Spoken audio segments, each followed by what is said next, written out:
Hi, this is Tim Cool with Cool Solutions Group. Did you know that in your facility, between 50 and 75% of your utility bill can be attributed to your air conditioning and heating?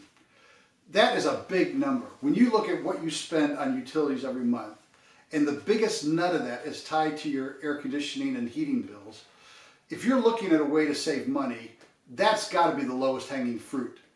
So here's some things that you may want to consider when you're looking to increase your energy efficiency. One is the biggest reason for excessive cost in HVAC is behavior. And you're probably thinking, what do you mean behavior? Well, behavior is how often do we turn it on? Do we turn it off when it's not being used? Do we turn the set points down when we don't need it quite as warm or as cool? Do we turn it up when we leave the building so that we're not using air conditioning when we don't need to? Behavior is an enormous component of what drives our utility cost. So what if you could control that better? So think in terms of building automation. Building automation, when I hear that, I immediately think, oh, you're going to spend tons and tons of money. It's going to be expensive. Well, building automation basically just means how do I control systems in my building automatically?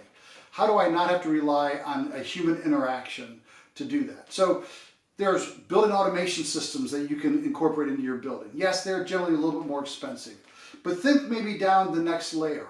What if you had Wi-Fi thermostats or some other Wi-Fi enabled device that would allow you from a mobile phone or from your desktop to be able to control your heating and cooling tied to when you actually have use of the building?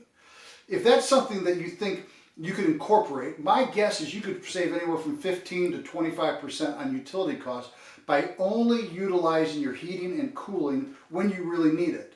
And there's another benefit of that. It's what's called runtime.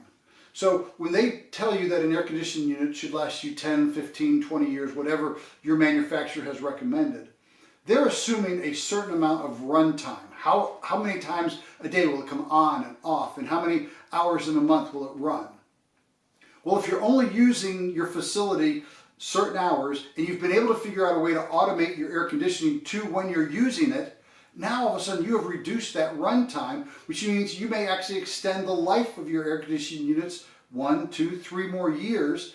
And if you don't have to replace them for an additional 1 to 3 years, how much money is that going to save your organization? So if you're thinking about wanting to explore this, check out a number of different sites. There's you can go to IFMA, International Facility Managers Association. You can look at the ASHRAE, which is the body that generates all of the codes for HVAC. We also have a product called eSpace, which has a component of HVAC integration to scheduling software. You can check that out at espace.cool. But be intentional about this and look for ways to save money.